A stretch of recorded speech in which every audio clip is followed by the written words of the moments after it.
32. Yadantu sarva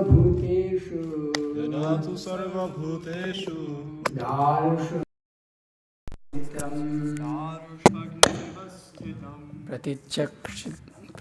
pratichakshitat mam loko jayatraheva khashmalam yadatu sarva bhuteshu darusha agnimavivastitam pratichakshitat mam loko jayatraheva khashmalam yadatu sarva bhuteshu darusha agnimivastitam pratichakshitat mam loko jayatarhyeva khashmalam. Please repeat.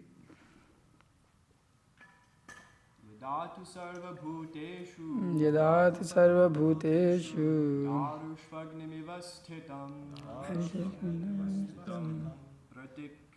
pratichakshitamam logo jayatarhyeva kashmalam yadatu sarva bhuteshu darushvagnimivasthitam pratichakshitamam logo jayatarhyeva kashmalam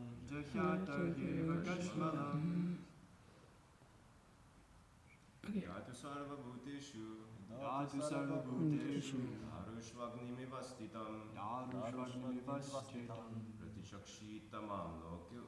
pratichakshitamam loko yathareva kashmalam Mataji. Yatu sarva bhuteshu darushvagnimivasthitam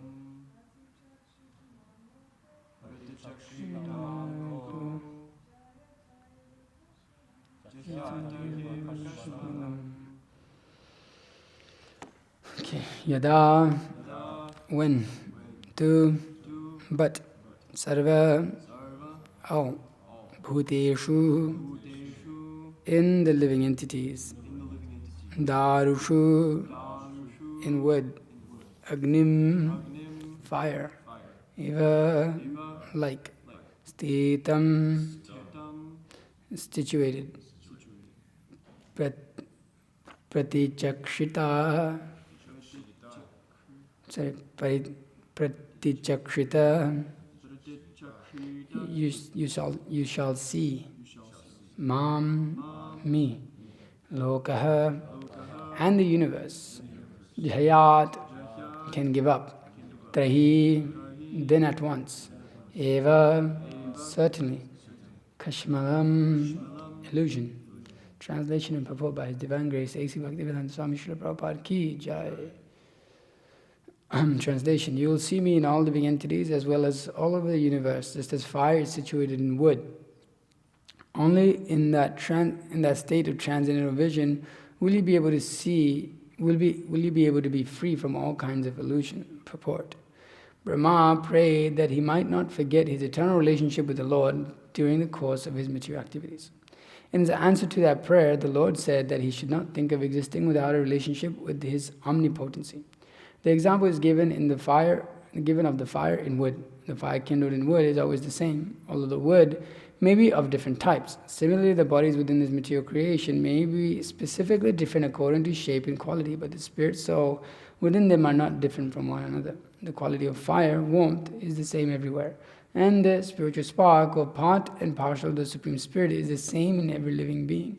Thus the potency of the Lord is distributed all over His creation. This transcendental knowledge alone can save one from the contamination of material illusion. Since the Lord's potency is distributed everywhere, a pure soul, devotee of the Lord, can see everything in relationship with the Lord, and therefore he has no affection for the outer coverings. The pure spiritual conception makes him immune to all contaminations of material association. The pure devotee never forgets the touch of the Lord in all circumstances. Om Jnana Timirandasya Jnananjana Shalakaya Chakshuramitamena Tasmai Shri Namah Shri Chaitanya Mano Vishtam Stapitamena Bhutale Swayam Rupakadamayam Dadati Svabadandikam Vandeham Shri Guru Shritapata Kavalam Shri Guru Vaishnavangsha Shri Rupam Sagar Satam Sagan Raghunathan Vitam Tam Sajivam Sadhutam Savatana Parijana Chaitam Krishna Chaitanya Devam Shri Radha Krishna Padan Sahagana Raita Shri Vishakhan Vitamsha He Krishna Karuna Sindhu Dinavanda Jagatvati Gopisha Gopika Kanta Radha Kanta Namaste Tapta Kanchana Gaurangi Radhe Vrindavaneshwari Vishavanushate Devi Pranamam Yaripye Vanchakalpatarubhesha Kripa Sindhivya Vichapatitanam Bhavanivya Vaishnavibhyo Namo Namah Namo Vishnupadaya Krishna Prasthaya Bhutale Srimate Bhakti Vikas Swamitane Namo Vishnupadaya Krishna Prasthaya Bhutale Srimate Bhakti Vedanta Swamitane Namaste Saraswati Devi Gauravani Pracharni Nirviseja Shunyavadi Pashyate Deshatane Jai Shri Krishna Chaitanya Prabhu Nityananda Shri Advaita Gadadhara Shivasadi Gaur Bhaktivinoda Hare Krishna Krishna Krishna Hare Hare Hare Rama Rama Rama Hare Hare Jnananandam Mayam Devam Nirvasphatika Kakriti Madharam Sarva Vidyanam Hai Kripam Upasmahe Guru Vaishnava Bhagavan Tinera Smarana Hai Vigna Vinashana Naya Shahai Nija Vanchita Puran. Can I get some of that? Where's that water? Here, so continuing on with the prayers made by Lord Brahma. Now Krishna is responding to Lord Brahma, and this verse is certainly, this set of verses are very interesting because the Supreme Personality of Godhead is speaking. And it's interesting how here, particularly related by Srila Prabhupada, he begins this whole thing that he begins this whole thing by saying that Brahma prayed that he might not forget his eternal relationship with the Lord during the course of his material activities. And actually Srila Prabhupada goes in a different route a little bit later in the purports. He mentions how, or it's particularly, well, I was thinking about it also in this particular aspect, that referred to here as material activities for Lord Brahma. Although he was being completely directed by the Lord from within the heart how to create this material universe. And before that, practically, he couldn't perform any activity apart from tapa, apart from tapasya, austerity, for the sake of getting the mercy of the Lord. So it's interesting here that Srila Prabhupada mentioned this point, and then it leads to so many other points being made throughout this purport here. How Lord Brahma, although he's directly under the instructions of the Supreme Personality of Godhead and is simply acting as an instrument to the Supreme Personality of Godhead, is still praying that please let me not become bewildered. Let me not forget my eternal constitutional position in relation to you, my Lord, amongst these activities that are going on. And Srila Prabhupada relates, maybe, I don't know where it is exactly, but that the devotees of the Lord actually are never absorbed in material activities, but seemingly by the materialist, I'm not reading right now, but this is the summary of it, that it seems like they're engaged in material activity, but actually they're completely under the directions of the Lord. So why is it that this is being mentioned then? Well, because amongst those, even amongst activities when in situation in which one is acting out under the orders of the Supreme Personality of Godhead or the Spiritual Master, if one particularly forgets his position in relation to Krishna, then that activity becomes material activity, just like you may be building a big temple for Krishna. But amongst that building of that big temple, you think yourself to be the proprietor of that temple, or the center of that temple, or the one who is to be glorified for building that temple, or that is the consciousness behind building that temple, then that becomes no longer spiritual activity. It becomes karma kanda, as Bhakti-Siddhanta Saraswati Thakur relates in this Bhakti-Siddhanta Vaibhav is mentioned that even this is considered karma kanda, even worshipping the deity. If one has the conception that by worshipping the deity, by decorating the deity, that I will be able to gain so much money and people will glorify me in so many ways, then that itself also becomes material, because not that the deity is ever material, but one becomes inflicted, contaminated by the mentality by which he sees himself separate from the Lord. And that is defined as what is material, actually, that which is separate from spiritual. When one separates oneself in his consciousness, what is from Krishna consciousness, then that becomes material. As Srila Prabhupada often said, that the rose is actually not material. It's actually spiritual. Why? Because it's Daivi. Daivi, Isha Guna Mahi, Mama Maya Duratya. It's actually coming from Krishna. But because we see that rose to be enjoyed by ourselves, then it becomes completely material. So the activity that Brahma is taking under here is not actually material. Although mentioned like that, later Prabhupada relates that actually his activities are not material because he's simply carrying out the orders on the behalf of the Supreme Personality of Godhead. He's not, later it's mentioned by Krishna that, okay, you want to expand and do all of these things. Okay, since you desire to increase the population innumerably and expand your varieties of service, you shall never be deprived in the matter because my causeless mercy upon you will always increase for all time. So Prabhupada says here, a pure devotee of the Lord, being cognizant of the facts of the particular time, object and circumstances, always desires to expand the number of devotees of the Lord in various ways. Such expansion of transcendental service may appear to be material to the materialist, but factually they are expansion of the causeless mercy of the Lord towards the devotee. Plans for such activities may appear to be material activities, but they are different in potency, being engaged in the satisfaction of the transcendental senses of the Supreme. It's a very important point, that when that activity is engaged in pleasing Krishna, then it becomes spiritual. Or it is actually meant to be engaged in that service, but we have perverted it. Just like we have so many vehicles, and well, you could say that particularly is created for the purpose of sense enjoyment, but the devotees are able to engage that in Krishna's service and make that completely spiritual. So it's important to understand this point that Brahma's particular activities are not particularly material because they're being carried out in order to satisfy the senses of the Lord.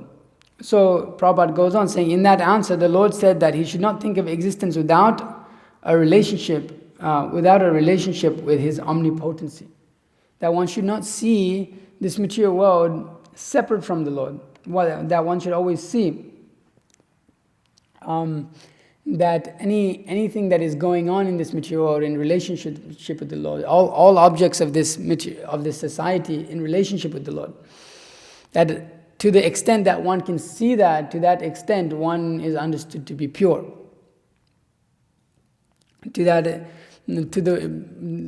As the three different classes of devotees are there, the third class being separatist, he doesn't see completely in relationship with the Lord. He sees all the Lord's in mind.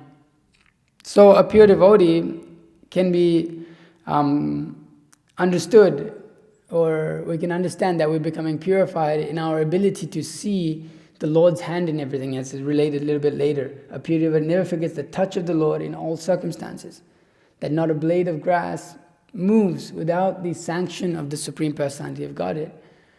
So the devotee, his purification is judged, you could say, or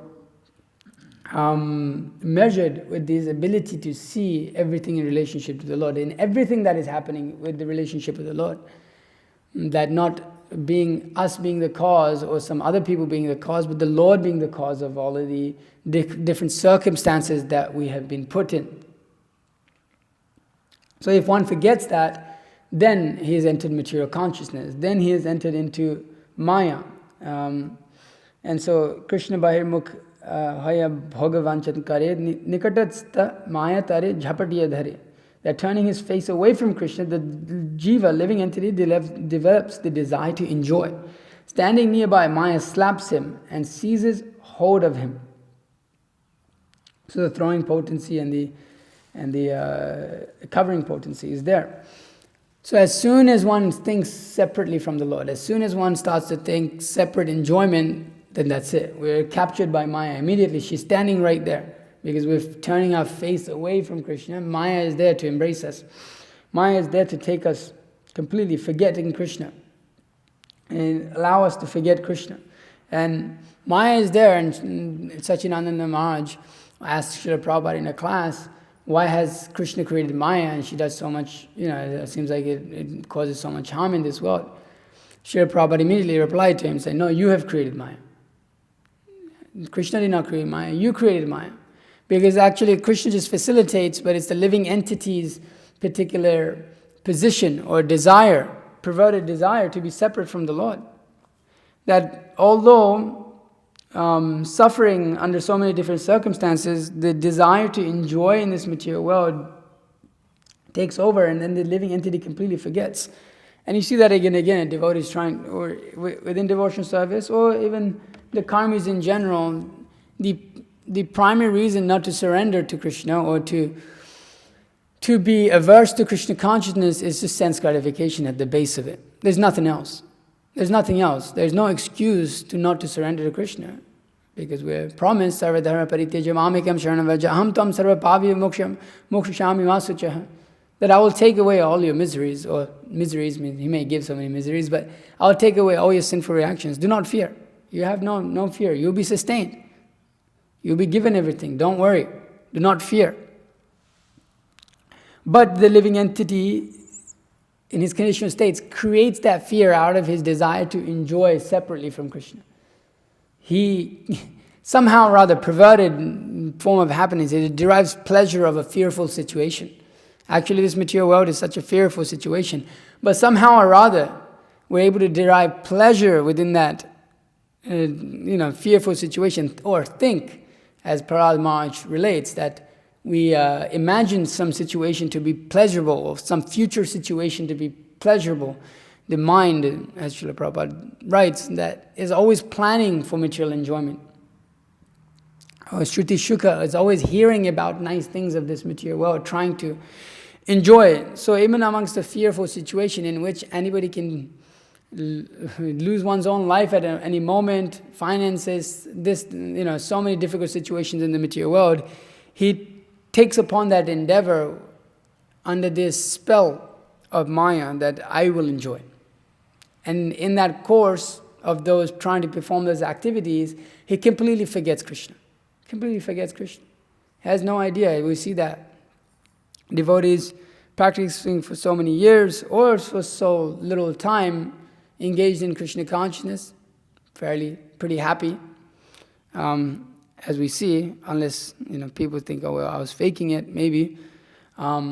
But the dancing of the kirtan, the prasadam, the association of the devotees, all that is there and is quite ecstatic. But when the desire to enjoy separately from Krishna and not serve the whole, and with the whole means serving the overall society of Krishna consciousness, as Srila Prabhupada wanted us to do, then immediately the pleasure of Krishna consciousness is gone. Actually, it is taken away. Why? Because one can no longer see. One's eyes become covered by illusion. The pleasure is there, actually, but jaundice takes over. Sweetness is there, but jaundice takes over. Why? Because of one's separate idea. As soon as one thinks, okay, now let me enjoy, then the pleasure of Krishna consciousness is gone. Because you can't have access to it. There's no access to that pleasure anymore. Why? Because you've cut yourself off from that flow of transcendental pleasure by the desire to enjoy separately. So the living entity's foolishness is immeasurable, you could say. Immeasurable. You can't measure it. How can you... the level of foolishness that we have, it's immeasurable. Our constant endeavor to try to satisfy ourselves, it's immeasurable. It's, you could say in one sense, it's ever expanding almost. There are different ways we try to enjoy under even of the worst circumstances. Even the hog, hog, dog, all conditioned living entities trying to enjoy for themselves. So, in this course of this creation, Lord Brahma is praying, please Lord, I'm the first living entity, and I have so much intelligence, Krishna gives so much, and buddhi matam asmi, that I'm the intellect. I'm the intellect of the intelligent. So, that intelligence Krishna gives It's amazing that we have the ability to remember Krishna and also forget Krishna with the same intelligence. He gives the same intelligence to the atheist to completely forget Krishna, and he gives the same intelligence, but how is that? Dadami buddhi yogam tam yena mam upayanti te. And that same intelligence Krishna allows the devotee to remember Krishna at all times.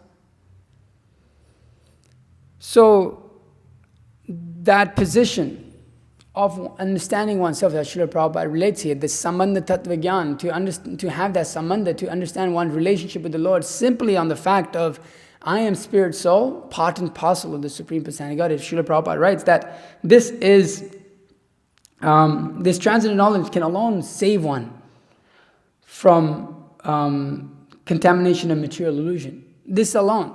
That's just understanding simply that I am a servant of the Lord. I am part and parcel of the Lord. Not just seeing just oneself, but seeing everyone. Vidya vinaya sampanye, brahmani gavi hastine, sunichaiva swapakecha. What is it? Pandita samadarshina. Pandita samadarshina. He sees, the Pandita, the learned sage, he sees, what does he see? He sees equally all living entities. He sees that they're all part and parcel of the Supreme Personality of Godhead. So when one is situated in that consciousness, then Srila Prabhupada writes, he's saved from all material illusion. He can be saved from the contamination of material illusion. He becomes pure, becomes free. Why? Because he sees Krishna in everything. Not because he undergoes some strenuous process of particular self-realization or yoga or process of yoga, but he simply sees that, oh, my Lord, this is actually all yours. Keshavatur Jagad Vichitra. Bhaktivinoda writes, my dear Lord, your creation is most strange, most wonderful, whoa, very difficult to understand. But your creation, acknowledging Krishna, oh yes, my Lord, you are the sum and substance. What is it, 9th chapter, Bhagavad Gita, that I am pearls, I'm the string holding up the pearls. And Dhananjaya. Sutre gana mani eva. Almost. Not in this life for me. So that just like the pearls are held up by the string, but one is not able to see the string.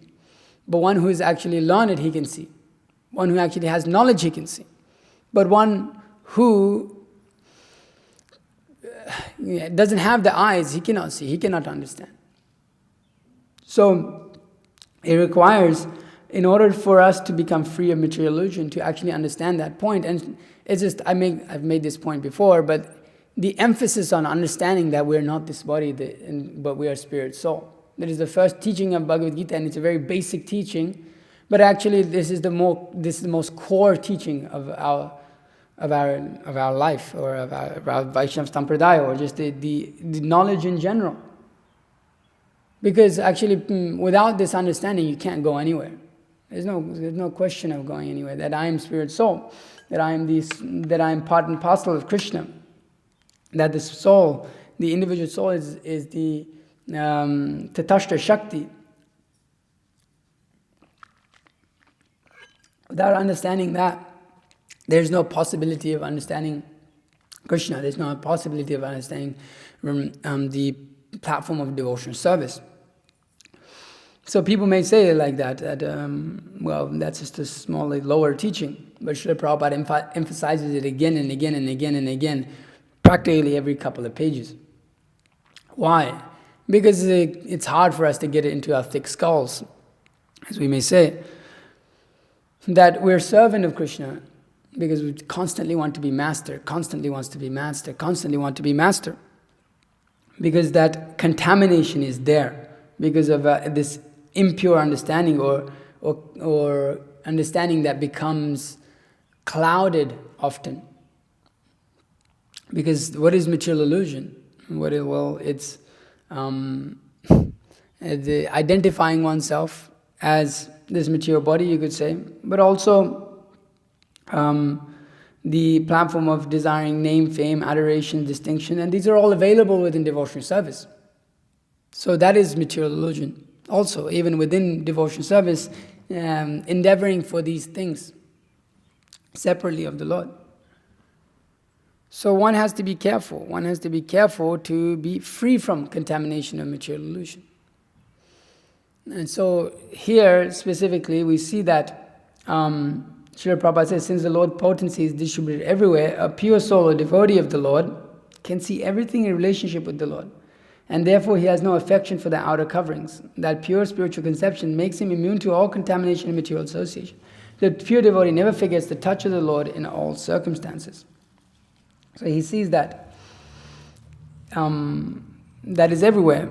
But the important point being made here in the translation, that one must develop that state of vision. Only in that state of transcendental vision will you be able to be free from all kinds of illusion.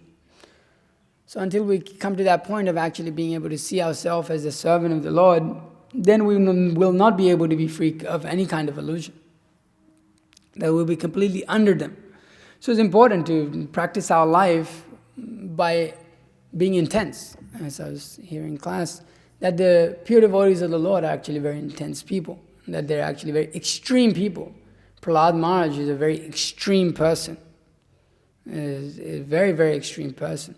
The gopis are a very extreme bunch of women. Because you see Prahlad Maharaj's life, and it's just like, well, Hiranyakashipu is trying to tell him not to do something. He said, absolutely not. I'm going to serve Vishnu. Vishnu is the ultimate goal of life, under all circumstances. And he very strongly preaches that. We may have that in our society, that you shouldn't strongly give that, or the parents sometimes encourage the children even not to be so intense in devotion service. Actually, I've seen that. Or I've been told that many times, that no, you can't go and surrender to Krishna. You have to work a job. Because we had to work a job, so you must work a job. Because we couldn't surrender to Krishna, you shouldn't surrender to Krishna. So one has to be free of this, and so that requires intensity within devotion service. That requires a level of extremism, you could say. That actually devotion service by nature is extreme. Why? Because it says, well, forget everything else. Everything else is nonsense. Everything else is useless. That actually has no use to it at all. Forget your material desires, forget your society, forget your friends, forget your family. Actually, this is more or less, in the sense of that mature family, you could say. There's some idea of mature connection. That forget all of these things and surrender to the Supreme Personality of Godhead.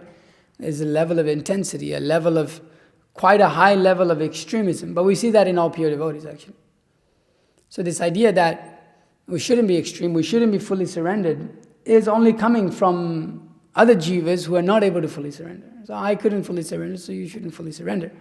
But actually, even amongst the failure of surrendering, that in itself is also can be considered success. That sometimes we're trying to surrender, and we're trying to fully give our life, and we don't know what's going to happen in the future. We don't know. We don't know. We could give it all. We could give everything that we have from our life, and could be thrown into a situation in which,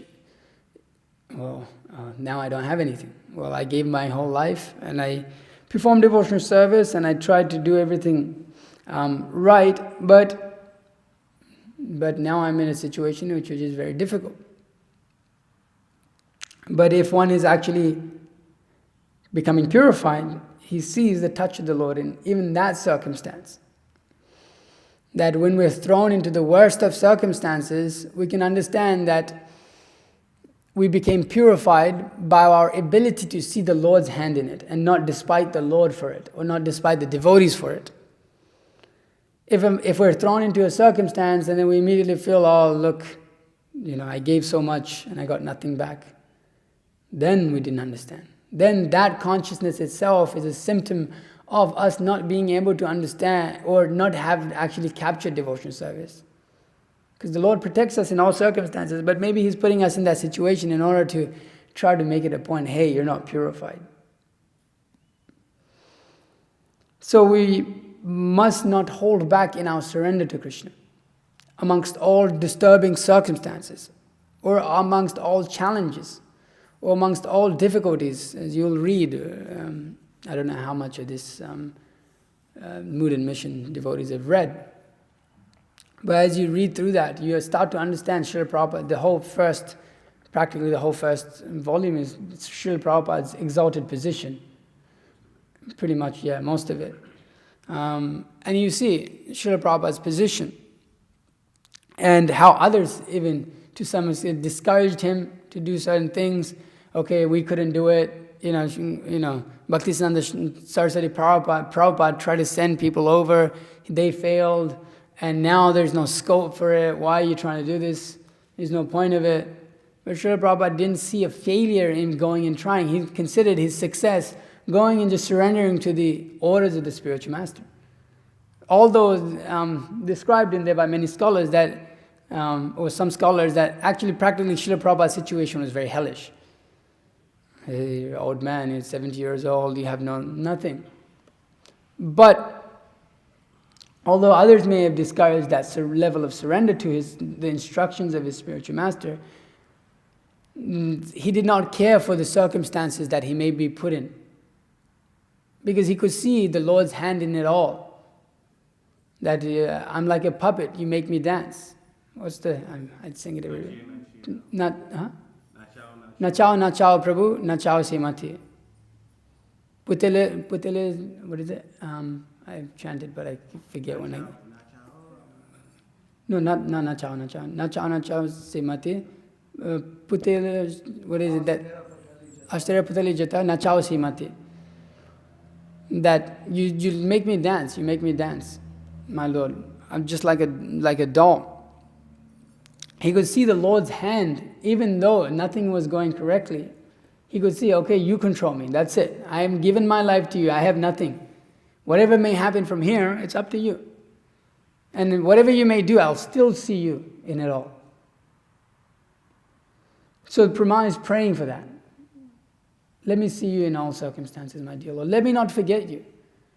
Even though I may be bewildered in certain circumstances, and that is fine. We become bewildered. Sometimes in our life, situations come about in which, strange, your creation is very strange. Jagata vichitra. Oh, how am I meant to understand all of these situations going on in my life? But Brahma is saying, amongst those things, let me not forget you. Because amongst easy circumstances, it's very easy to remember. Easy means it may be favorable to remember the Lord. When Lord has appeared before Lord Brahma, oh yes, I'm seeing you. You're right there, great. But let me not forget you later, when I can no longer see you. Let me remember your instructions. Let me carry out in that consciousness. It's the same with the spiritual master, as Vishnu Chitta Prabhu was reading yesterday. And the Vapu and Vani is very heavy section. If you actually read that a little bit, it kind of comes to a position in which Srila Prabhupada is saying that Vapu is for fools. Vapu Seva is for fools. That actually those who consider, what he's saying is that those who only think this is all in all, they're fools actually. And so the prayer of the Lord or the devotee is, let me carry out this devotional service to the Lord for the rest of my life, amongst all circumstances. And give me the intelligence by which, and Krishna says that, actually, I'll give you the intelligence by which you can transverse over this material ocean. So amongst all circumstances, if we can remember the Lord, then we can be guaranteed, or we can understand that, oh, He will give us the intelligence. Even though situation, we have no idea. So many situations, I have no idea how I'm going to overcome this difficulty, that difficulty, this difficulty with our own anarthas, difficulty with, you could say, the anarthas of others, if you dare to say, difficulties that you may be put in different natures and circumstances, positions. Everything can be taken away at any time, place. But this is all under the direction of the Lord, if one can see it. But if one cannot see it, then he will simply think, well, the cause is everything else. The cause is not the Lord. The cause is him and him and him and him and this and that, this circumstance, that circumstance. And then he's entered Maya. He's become, now he's seeing material nature as the cause, or other people as the cause. Or some may see the Lord as the cause and despite him. Oh, how, Krishna did this to me, Krishna did that to me. And then become, again, Maya. He turns his face away from Krishna, and that he feels neglected by the Lord. He feels that as though that Krishna is not actually caring for him. So the position a pure devotee never forgets the touch of the Lord in all circumstances, that he must always remember. And that remembrance can be only actually come about by the mercy of the Lord. If you read in these first few sections of how to see Srila Prabhupada, and who can actually understand his instructions and understand the mood and mission. Who is qualified to understand the mood and mission? Because he writes, Guru Maharaj writes like that. How do you understand? How do you understand the mood and mission of the devotee, of Srila Prabhupada? Because everybody has the instructions and takes it a different way. Who is right, who is wrong? He says, well, it requires the mercy of Srila Prabhupada. And how is that mercy invoked? By surrender to Krishna, to Srila Prabhupada and his instructions. By carrying that out, by having the desire to carry that out. Aranakori Homaniash, as we see in this recent lecture that got released, in which are we hypocritical? We want to make our heart one with the Lord. But at the same time, we may be doing so many other things. So one has to have the mercy of the Lord in order to actually even invoke that vision, to be able to be free from that contamination. And that is particularly invoked by one's humility, by one's helpless position, by considering oneself in that position, as we see how Bhaktivinoda Thakur invokes that mercy of the Lord. Very nice, these bhajans actually. I like that you're wearing, this. Yeah, I saw that and I was like, oh, very nice. That Bhaktivinoda Thakur actually teaches us, and Srila Prabhupada teaches us, of how to invoke that mercy of the Lord, the mood and the attitude and all of these things, how to have all of these things. So when one is able to come to that position, that Prabhupada writes here, he develops no affection for outer coverings. He develops natural detachment, as Vishnujita Prabhu was also reading yesterday from that verse. I don't remember which particular verse that was, in which it was mentioning that one shouldn't artificially try to become detached and renounced, that it will automatically come by engaging in devotional service, or by trying to become artificially renounced. It will simply bring about some level of impersonalism. 11th canto verse. So naturally he'll develop detachment from the outer coverings, from this desire for name, fame, adoration. All of these things will be he'll become devoid of that. Naturally, not having to endeavor separately from it, because he sees the Lord in the center at all circumstances. So we should pray. Pray. There was an email some time ago sent out by Guru Maharaj, and he was mentioning that one should constantly pray in his endeavor, even in his preaching endeavor, and sincerely go about his devotional service. So we should pray to the Lord that in all circumstances that we can remember Him, and that by remembrance of the Supreme Personality of Godhead in all circumstances, that is actually victory. Actually, that is the purpose of the Krishna consciousness movement, as you also read in the part 3 of the different purposes of the Krishna consciousness movement. And that is to always remember Krishna and never forget Krishna, at the essence of it. And that, Guru Maharaj says that Srila Prabhupada's, in those 7 purposes of ISKCON, number 2 and number 4, if you remember, but those 2 are the sum and substance of them all, in which it is propagation of the Krishna consciousness movement, allowing others to remember, and ourselves remembering Krishna all the time. So And so this remembering of Krishna is actually the purpose of everything that we're doing. And if that is not maintained, then actually nothing else will be maintained. Nothing else can be maintained. If you have a nice temple, but the purpose of that temple or the devotees in that temple are not remembering Krishna or endeavoring for something else, then it defeats the purpose of the temple. If we're growing food and trying to establish a society, but people forget Krishna, then there's no purpose in creating that. Or there's no use in creating that, or it failed in its endeavor. Because as soon as one forgets, then everything goes down the drain. So therefore, the programs are important. Therefore, everybody has to attend the programs. Therefore, everybody has to develop the idea of becoming attached to Krishna. That, okay, I have to become attached to Krishna. It has to be on the progress of it becoming attached to Krishna. Of trying to get rid of one's disease of jaundice. So therefore, it's important to always read Srila Prabhupada's books and also study why Srila Prabhupada wrote those books and why he established this movement. Because we see that so much havoc can be created in our society when devotees forget Krishna and think themselves in the center as the one to be served. So it's important to maintain this principle under all circumstances. And so prayer is required, association is required, guidance is required.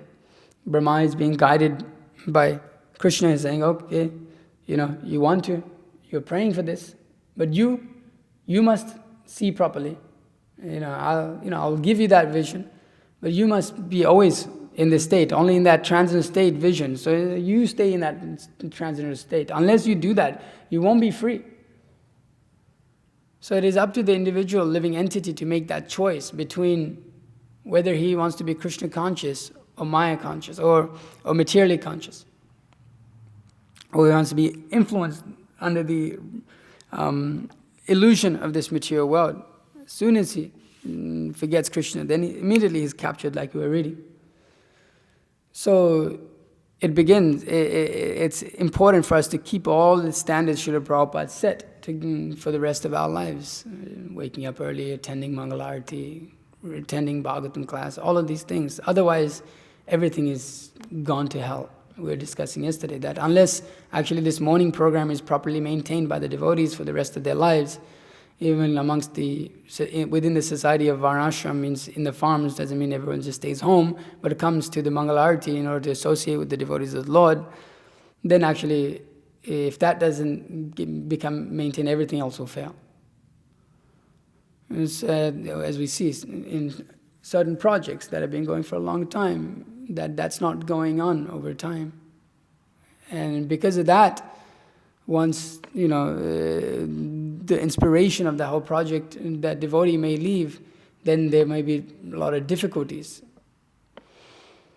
So it's important for us to maintain our program, as we'll read, as devotees read through this mood and mission of Srila Prabhupada, the importance of maintaining what Srila Prabhupada gave in our lives, individually and collectively.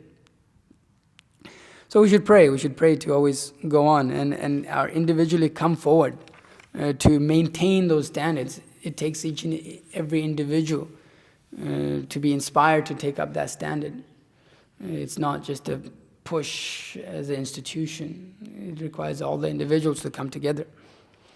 So I'll end my class there. It's pretty short. If there's any questions or comments, please feel free to mention or ask.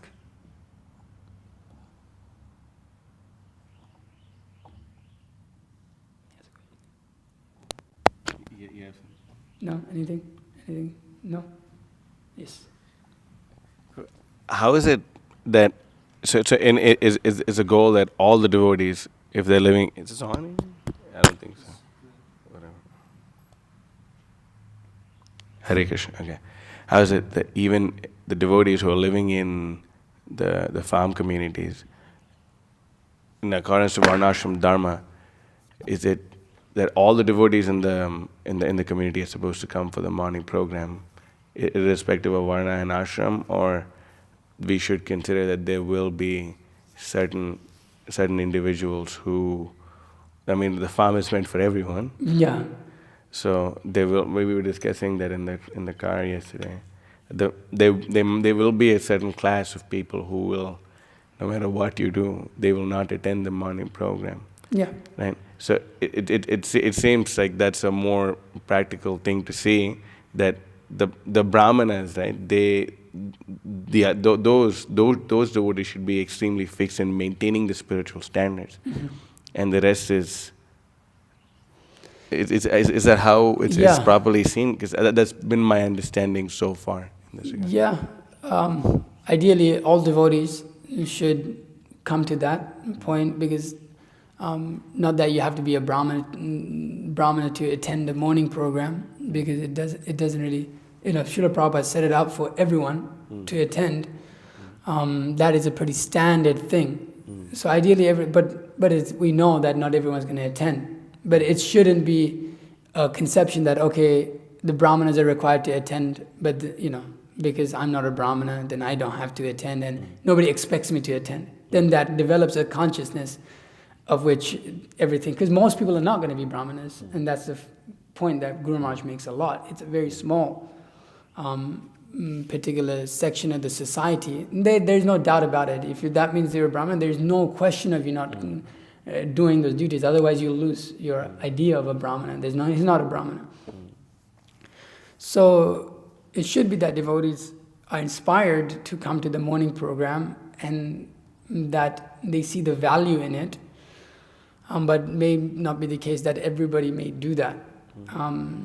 So there may be positions in which, generally, if you're initiated, means you should come. That's the platform of initiation. So that devotee means, if you're not initiated and you don't come, whatever. But if you're initiated, why did you get initiated? You took a vow to perform these principles. And a part of that vow, although our society neglects it, actually is attending the morning program. There may be circumstances in which we're not able to, under our different situations. We may have family and things like that. Sure, women may have kids, and the husband may have to work very early hours in the morning or whatever. That may be a situation. But for full-time devotees, in which ideally Varnashram Dharma is, with that Daiva Varnashram, that is our idea, is to facilitate that. The Daiva Varnashram is there to facilitate that, not just you working out in the fields. Then what is that? We didn't take up on a situation in order to... Now we understand that maybe not everyone can come to that level, but if you're initiated, you should be at that level. Otherwise, reconsider until you're at that level, that dedication to that level. That is the ideal standard, as Srila Prabhupada said, that all devotees who are initiated have to attend the morning program. So devotee means, well, then you have to, what do you define as a devotee? Is a devotee one who wants to come to this precision of initiation, in which he attends the morning program and follows all those? Or is a devotee someone who lives just within the farm and comes when he wants and chants whatever rounds? So if you're initiated, means you have to. You should be. That is the standard for all initiated devotees. It's not just for the brahmanas, okay? You're Brahmanically initiated, then you must attend. Actually, you're initiated, you attend. So, because you don't want to create that idea or division of, only this section has to attend, then you may be losing. So, but there's a position of brahmanas to inspire everyone else to attend. That, hey, this is important. Give them proper substance. So still there will be people who won't attend the morning program. But we should try to keep that to a minimum, because the whole society functions on that basis, that everybody, if they don't attend, then slowly. And people naturally incline towards the lowest common denominator. So the brahmanas, ideally the leaders, have to maintain that, inspire that, show that, become acharyas in that sense of carry out, their behavior should be of inspiring. Like we've mentioned many times, people are generally inspired by personalities. And so the devotees that are leading that, or the brahmanas, have to be devotees that others look up to. That's what a brahmana is, so listen to. So a brahmana isn't just who just sits in the temple and chants his rounds and attend the morning program. And the general leaders in which they inspire and give the society life. So there's so many different aspects of that. But yeah, ideally devotees, meaning initiated devotees, should be attending, whether they're by their karma and guna and karma, they may be in different realms of varnashram. They should attend the morning program, because it's not that we're conditioned to that all, So is there anything else you would like to say? A simple thing, Prabhupada said there's no question of spiritual life without the morning program. Yeah. So everyone is. Yeah, sure. Even it's not that hard. Even these woofers, they attend the morning program a lot of the time. And you live on a farm, what's the problem? You go to sleep early, wake up early. I remember when I was young, we were talking to Guru Maharaj, and we didn't have electricity until I was 4 or 5 years old and 6 years old. I still remember that 7 o'clock, everybody would be asleep. Yeah, sun's down. What are you doing? There's nothing else to do. You can't go out because you live in some village area. You're not going to go walk outside and go party because you got snakes and animals running around, leopards, and it's like a dangerous position. And then also, you got household duties from early in the morning. So even the kids, we would wake up at 5 a.m. in the morning every day. And it wasn't an unnatural thing. It was oh, that's just what you do. And then when the television came, I remember that very clearly. Even my grandma and grandpa and all my family would stay up till 9, 10 o'clock watching this. Immediately, as soon as it came.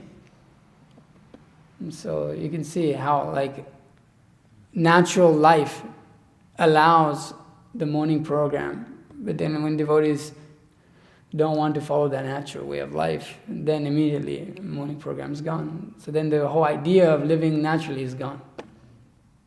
So then why did you go to the farm? Also, traditionally, Dvijas all woke up early. Yeah. You'll see kings, they all woke up early. They didn't sleep. They had a lot of opulence. Actually, they also had a lot of sex too. But they still woke up. And even Ravana woke up early.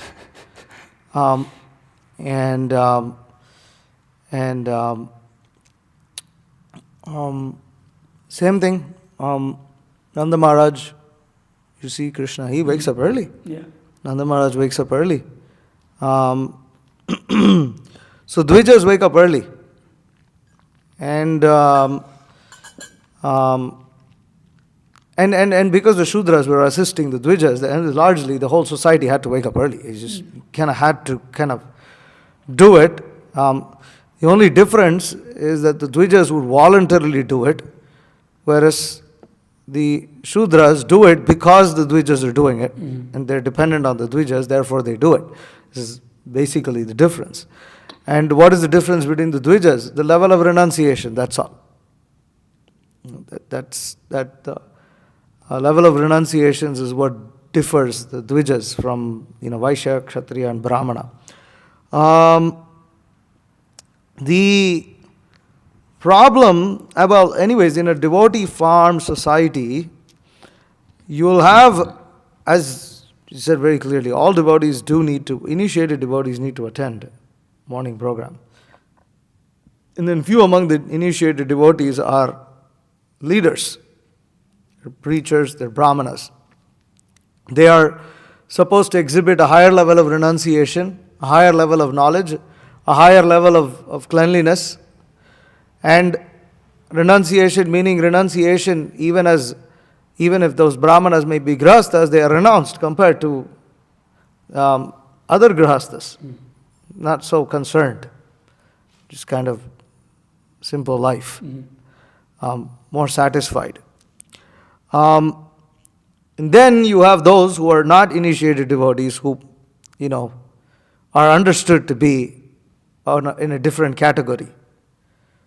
And, they may not attend the morning program. They're just kind of like helping out in different ways, and they take up the Krishna consciousness on inspiration, in different levels of inspiration, you can say. One problem which requires discussion, not even just discussion, it's something that will kind of be an evolving situation, is that for anyone to accept austerity, and austerity doesn't mean that which is forced upon. Right? There are people in this world who are starving, living in, very squalid conditions, things like that. But they're not austere. They just don't have a choice. They're just surviving. So that's not austerity. What is austerity? Austerity is one of the characteristics. It's not the definition of austerity, but one of the characteristics of austerity is that you're doing something, you are refraining yourself from availing something that is available for everybody else in society. Why is celibacy and austerity? Because you can engage in sex if you want to. But you restrict even though it's available, therefore it's austerity. Same thing with fasting. You can cook, you can eat, but you are fasting because it's voluntarily pulling back. So the austerity requires spiritual consciousness, requires spiritual potency. Spiritual consciousness and potency will come only through desire and effort. It is not a managerial thing that can be forced. You can kind of facilitate it, but ultimately you cannot force it. Anybody who's forced into austerity is just waiting for an opportunity to just go out of it. Inside they are not austere. They're just there because they don't have a choice. It's not really austerity. So then that's the problem. In our farm communities, we are trying to live more austere than people outside. That's why it's austere, because we could live like people outside, but we don't want to. That requires a higher level of spiritual sadhana that all the members have to do. Whatever be the situation, you have to maintain that. And when that slacks, then what it does is it starts to affect and break the levels of simple living that's found on the farm. And then, things start to go downhill, and then, the farm becomes the city. Becomes a what? The city. Pretty much. So it's actually, every single member has to want to, like you said, the initiated devotees, they should want to be spiritually strict. And those who are unable to, rather than just living on the farm, should think of living outside, on the periphery, maybe, associate. But then the farm loses people, then how do you get more people? Anyways, it's always an evolving. Yeah. This is much more discussion.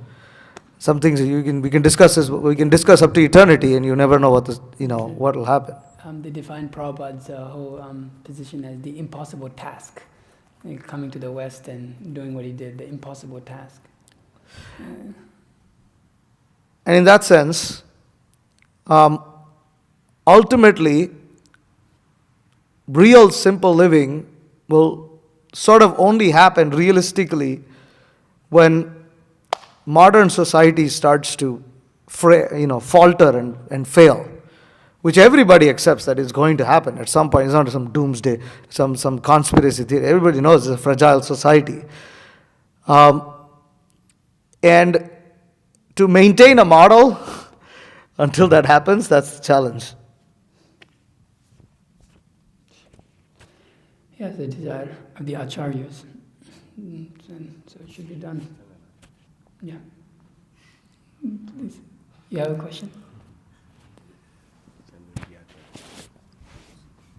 Just on this topic, there's this statement about, you're only as strong as your weakest link in the chain. Does that apply, would you say, to a Krishna conscious community? You're only as strong as The weakest link in the chain. Only okay, yeah. Can Once that- that breaks, then it's Can that pretty much logic be done. applied to like a Varnashram community, or what do you think? Yeah. You said yes? So you're only as strong as the weakest link What is in your the same chain. point as that everybody goes to the lowest common denominator. If that breaks, then the whole thing is. That see whatever is set as the lowest is your Achilles heel. I mean, I guess I could just move closer. Yeah. I mean, so what about the whole point that the segregation in Varnashram society, the whole point, right? So there's this Chandalas and there's people who live outside where the four Varnas are living, but you could technically say they are your weakest link in one sense, right? So, Of course. yeah, that's the point, right? It's on that if... Okay. One bad Brahmana Oh yeah, that's done. can ruin No, yeah. can ruin a lot of things. Yeah, for sure. And ruin the society of the Brahmanas also. So it's true, of course. It's not some what do you call Shruti Vakya that is universally applicable. But there's truth in that statement. I mean, of course. The problem, what you're not seeing there is that people recognize they're weak, whereas Brahmanas are recognized. Strong, good and- Yeah. So when you have the Chandalas and the whatever you may define as devotees within a Shudra category or the disposition or like an activity of that, but it's understood. Okay, this person is not meant to be spiritually strong. So then it's understood, okay, all right, this is not going to affect much because everybody understands this with the position. But when you say take a position of a strong person and then they're weak, then the whole society now develops doubt. Yeah. That's why that the gurus had the zonal gurus falling had such a huge impact. Basically I mean, destroyed the they weren't the only people falling down, but the others didn't matter. Yeah. If some bhakta leaves, it's no problem. But if a senior devotee bloops, it's like, the whole temple. disservice. Yeah, whole temple is disturbed. I mean, reading through, we look at so many of our, history. It's like, it's the sannyasis that really, because damage. Yeah, did the damage. I mean, some bhakta is not like, all right, that's expected. It's expected for a bhakta to bloop. To be honest, it's like expected means it's like it's accepted that okay, yeah, it didn't make it. But for a brahmana, for an initiated for a sannyasi, guru, then it disturbs everyone. So that's the position that brahmanas play actually of a guru. So, yeah, it has to be seen that they're qualified, and then it shouldn't go the other way. You have something? And you're not taking names. No names. Hare Krishna. So you mentioned about how when a sannyasi falls down, it's a big impact. So this happened in our movement a lot. And what happened was because they said that one devotee did a lot of preaching work and did so much stuff, but then they stopped reading and they stopped, they basically spent all the time doing management, but they didn't follow the basics of, chanting, reading, and that's why they went away eventually. So we don't do these basics, it's over actually. So I don't know. Well, that's a really good comment. Thank you, yeah. Yeah, it's true. If we neglect that, then it all goes to hell. Yeah. It's really true. Yeah. It helps a lot. You just sit down and read Prabhupada's dude. books. Heck yeah. God. Okay, anything from the Matajis? No? Okay. All right. Srimad Bhagavatam ki jai, Srila Prabhupada ki jai.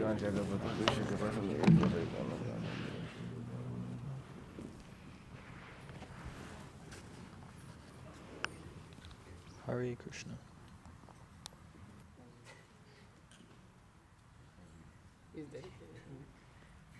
Can you tell me